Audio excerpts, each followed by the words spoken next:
이태원 참사 특별법은 정쟁의 수단이 아니고 안전한 나라를 만들기 위한 출발점입니다. 형사적 책임을 넘어 참사의 구조적인 원인을 밝히고 다시는 이러한 참사가 생기지 않도록 하여 더 따뜻하고 더 안전한 나라로 나아가기 위한 초석입니다. 177년 방해되었음을 선포합니다.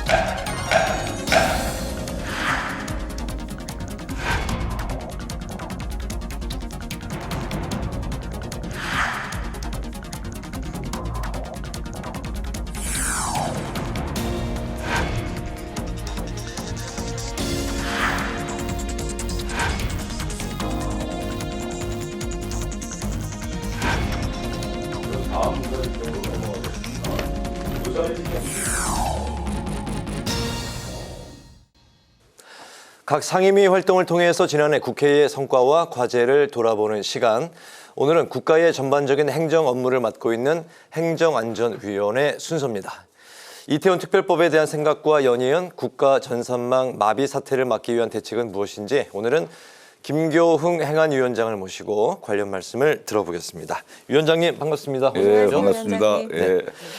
지난해 6월부터 이제 행안위원장을 맡으시면서 국가의 행정 업무가 원활하게 이제 운영이 될 수 있도록 그동안 다각도로 노력을 정말 많이 하셨는데요. 2023년 행안위 활동에 대해서 소회부터 좀 들어볼까요?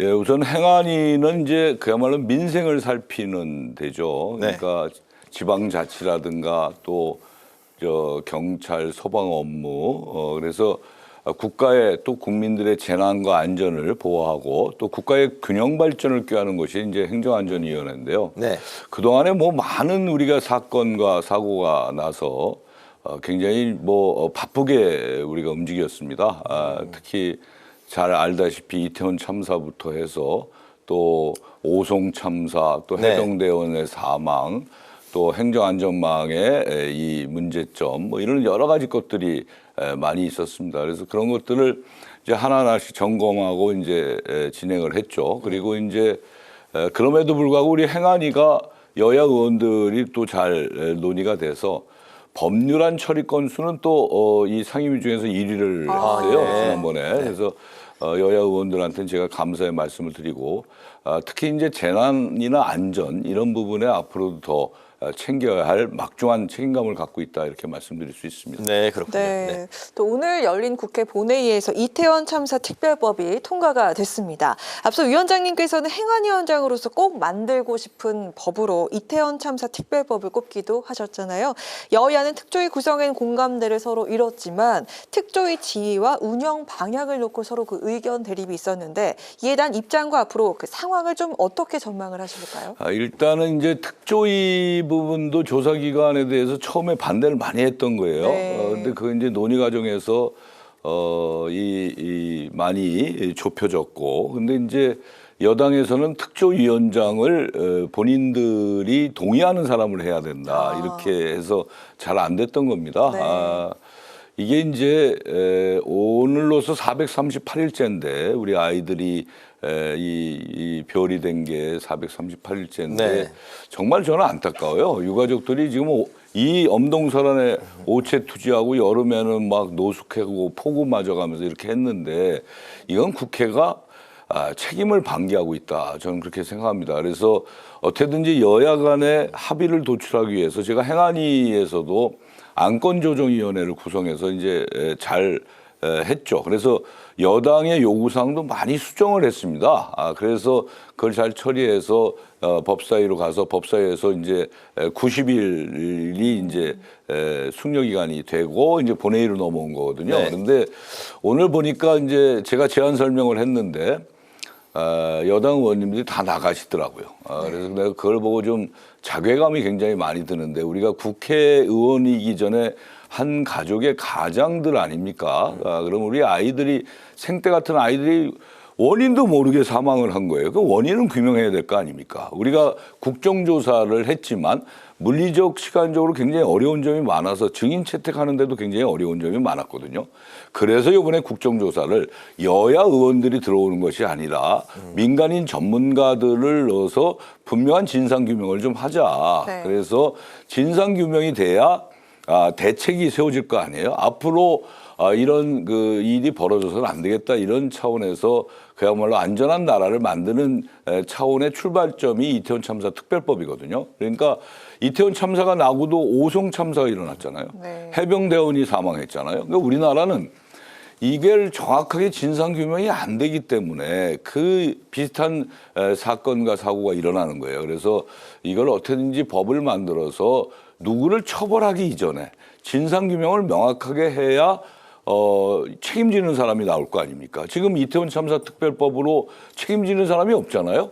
하위직들만 지금 법적 책임을 묻고 네. 있는데 고위직은 전혀 지금 책임을 안 지고 있어요. 그러니까 이 서울의 치안을 총괄하는 서울경찰청장도 아직 그대로 업무를 보고 있단 말이죠. 이게 그리고 용산경찰서장도 나왔잖아요. 용산구청장도 나왔어요. 그러니까 우리 국민들이나 유가족 입장에서 보면 야 이렇게 큰 사건이 일어났는데 누구 하나 책임지는 사람이 없는 이게 나라냐 이렇게 되는 겁니다. 그래서 제가 윤석열 대통령한테도 지난번에 시정연설 때 오셔갖고 우리 상임위원장 연석회의를 했거든요. 네. 거기서도 제가 진정어리게 말씀드렸어요. 이거 이태원 참사 특별법 제대로 만들어서 이거 유가족이나 앞으로 이런 일이 미연에 방지될 수 있는 대책을 세워야 됩니다.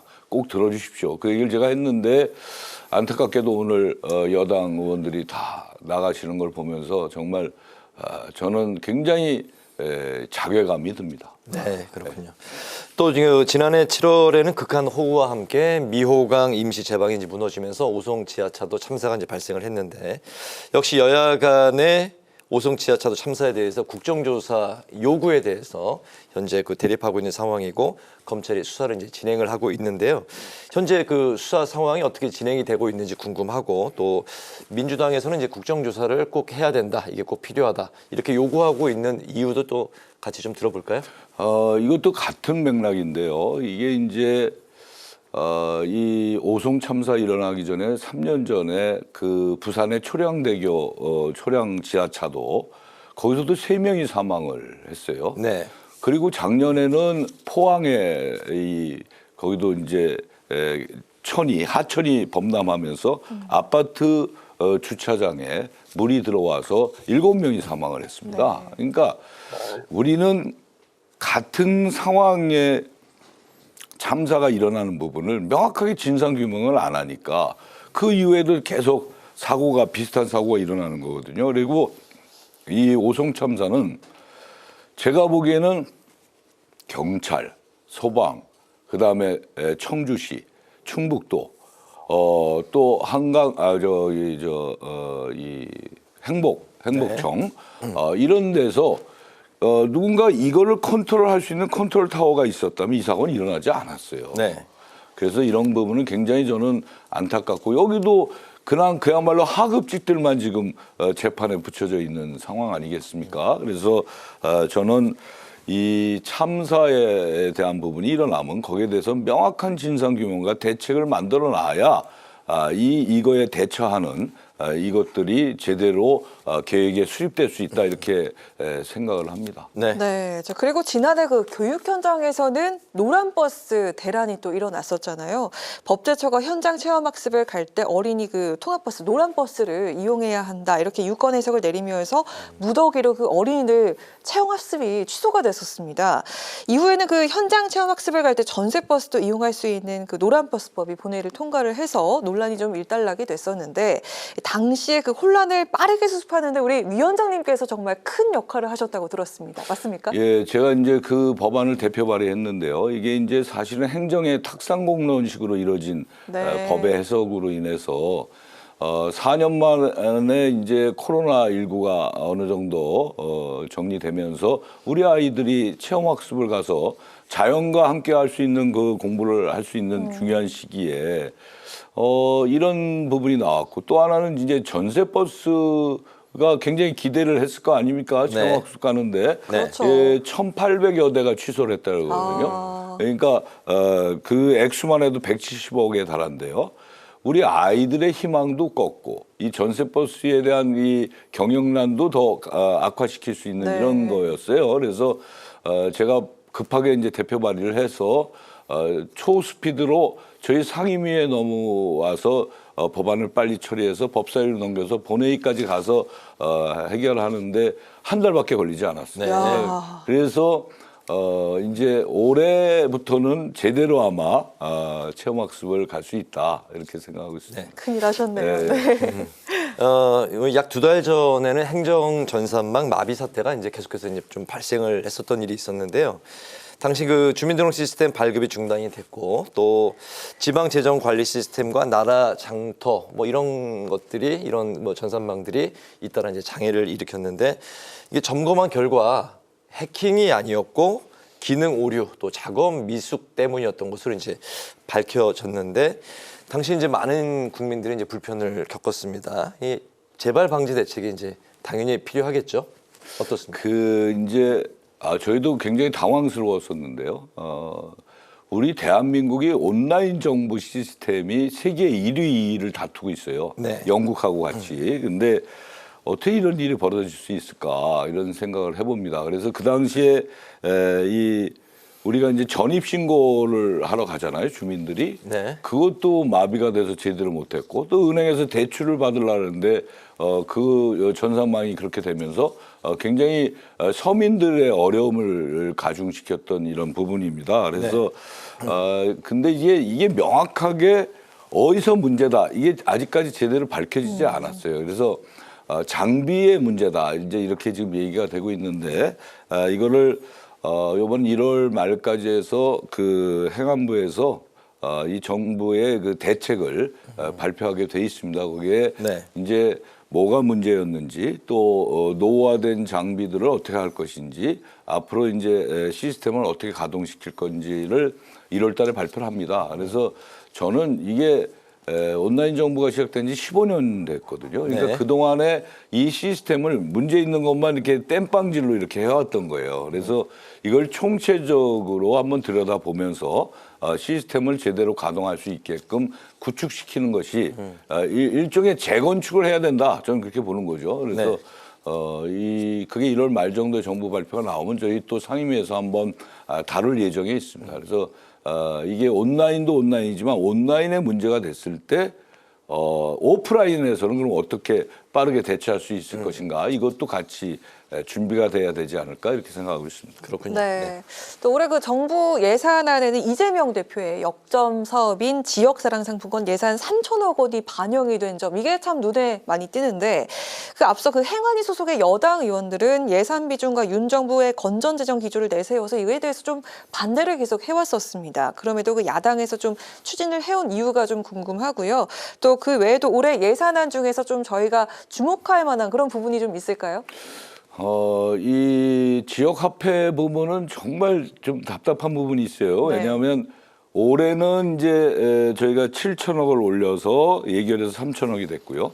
작년에는 저희가 5천억을 올려가지고 네. 그러니까 여당이 반대함에도 불구하고 그땐 제가 더불어민주당이 간사를 했어요. 그래서 그때 5천억을 예결위로 올려서 3,500억 정도로 이제 예산이 작년에 됐다가 네. 이번엔 거의 500억이 깎인 거죠. 그러네요. 근데 네. 이번에도 제가 강하게 해서 7천억 올렸는데 이제 삭감이 됐는데 이게 실제로 여당 의원들도 내심으로는 지역화폐 필요성을 다 알고 있습니다. 그리고 시도지사들이나 기초자치단체장들에게 저희가 여쭤보면 다 그 부분에 대해서 동의를 해요. 근데 네. 왜 이걸 반대하는지 전 이유를 모르겠다 이런 생각이 드는 거예요. 근데 실제로 이 지역화폐는 지역의 이 상점가 또 전통시장부터 해서 그 이 골목 경제를 활성화시키는 데는 주요한 이 요인이거든요. 그래서 사실은 여기에 우리 대한민국 전체 소상공인 자영업자의 매출의 2.1%가 증가됐다는 거 아니에요. 네. 그리고 지역 내 소득 증가도 2조 원, 이 지역화폐를 통해서 이게 데이터에 다 나오고 있어요. 그럼에도 불구하고 반대를 하는 겁니다. 그래서 저는 정말 이해가 안 가는 부분인데 이런 부분들을 이제 저희 더불어민주당에서 이번에 강하게 정책 추진, 정책 예산으로 해서 이번에 미흡하지만 3천억 정도로 해서 좀 활로를 틔웠다 이렇게 보고요. 또 저희들이 좀 특기할 만한 것은 요새 연평도에 폭격 사건도 있고 막 그러잖아요. 근데 서해 5도에 정주하는 우리 주민들 사실은 접경지대에서 정주하는 그 자체가 애국이거든요. 그래서 네. 정주하는 데에 예산 지원도 이번에 조금 올려드렸고요. 그다음에 이 소방 공무원들이 굉장히 고생하잖아요. 근데 소방병원을 이번에 새로 건립하는데 거기도 이 713억이라 하는 큰 예산이 반영이 됐습니다. 그래서 기타 이제 이 민생의 어려운 부분들을 우리 행안위에서 많이 진행을 했다 이렇게 말씀드릴 수 있습니다. 네. 21대 국회가 이제 얼마 남지 않았습니다. 뭐 감회가 여러 가지 이제 뭐 복잡하게 네. 있으실 것 같은데요. 남은 기간 동안 이제 행안위원장으로서 꼭 추진하고 싶은 과제가 있다면 어떤 게 있을까요? 저는 이제 소방 공무원들의 초점을 많이 맞추고 있는데요. 특히나 이분들이 굉장히 고생을 많이 해요. 그래서 제가 대표 발의한 게 소방 공무원과 경찰 공무원들이 이 30년 근속을 하면 이 국립묘지에 안장될 수 있는 법안을 제가 내놔서 상임위는 지금 통과가 됐고요. 네. 그게 이제 잘 해서 본회의에 통과되기를 좀 기대하고요. 또 하나는 이 소방 쪽이 이제 재난이 터지거나 이러면은 그 지역의 소방본부장이 컨트롤 타워가 돼요. 근데 경찰과 이 유관기관과 급수가 안 맞아요. 소방공무원이 예를 들어서 우리 인천 소방본부장이 이 소방감입니다. 그게 이제 2급 배우인데 이 경찰청장은 치안정감이에요. 그게 1급이에요. 그러니까 직급이 내려 앉아 있는 사람이 윗직급을 이 컨트롤 하기가 어렵거든요. 그리고 소방공무원들이 동기부여를 위해서도 그렇고 크게 예산이 드는 게 아니니까 그래서 전국적으로 그런 소방본부장들의 직급 상향 부분이 굉장히 전 중요하다 이렇게 보고 있고요. 또 하나는 공정한 선거 관리. 이제 선거가 이제 얼마 남지 않았는데 선거관리위원회가 저희 상임위 소관이거든요. 공정한 선거관리가 제대로 될 수 있게끔 헌법기관인 선거관리위원회가 정말 독립적이고 중립적으로 잘 이 선거관리를 할 수 있게끔 체제 정비나 선관위에서 지원할 수 있는 행안위에서 지원할 수 있는 것들을 최대한 지원하는 이런 문제가 앞으로 중요한 과제가 아닌가 이렇게 생각하고 있습니다. 네. 이 재난 안전 항상 신경 쓰시는 행안위원장이다 보니까 오늘같이 이렇게 눈이 많이 내리는 날에는 그럼요. 네. 마음이 좀 많이 불편하실 것 그럼요. 같습니다. 걱정이 많죠. 네. 자, 마지막 질문 드릴까 하는데요. 총선과 관련한 질문 드리도록 하겠습니다. 지금 현재 지역구가 인천 서구갑이시잖아요. 이제 그 3선에 도전을 하시게 되시는데 구체적으로 좀 어떤 계획과 좀 포부가 있으신지 시청자분들께 한 말씀 부탁드리겠습니다. 우선은 이제 저희 지역이 한 구가 늘어요. 인구가 많아가지고 이제 갑을 둘이었는데 네. 이제 갑을 병이 되는 겁니다. 병까지. 그래서 네. 거기에 맞게 잘 이제 준비를 해야 될 것 같고요. 그리고 또 하나는 이제 인천이 전국 선거의 바로메타예요. 네. 그러니까 대통령 선거를 하게 되면 인천에서 1등과 2등의 이 차이가 거의 전국 선거와 비슷합니다. 비슷하다? 그래서 인천에서 이기면 전국에서 이기는 거예요. 그래서 인천의 선거를 제대로 치르려면 제가 또 시당위원장을 맡고 있거든요. 인천시당. 그래서 좀 더 체계적이고 또 정책 특히 민생 경제 이런 쪽으로 좀 잘 초점을 맞추고 또 좋은 후보들을 발굴을 해서 올해 4월 10일 날 총선에서 이기면 인천에서 많이 이기면 전국에서 많이 이기는 거예요. 그래서 정말 그야말로 외교면 외교, 경제면 경제, 안보는 안보, 이런 교육 이런 인프라가 제대로 되려면 어찌됐든 저희가 소속된 더불어민주당의 많은 의원들이 당선이 돼서 또 민생을 책임질 수 있는 22대 국회를 준비하고 있습니다. 네, 인천 지역 결과를 저희도 지켜보도록 하겠습니다. 감사합니다. 각 상임위를 통해서 지난해 국회를 돌아보는 시간, 오늘은 김교흥 행안위원장을 모시고 말씀을 들어봤습니다. 오늘 말씀 잘 들었습니다. 네, 잘 들었습니다. 네. 오늘 국회 라이브 6 여기까지입니다. 시청해주신 여러분 고맙습니다.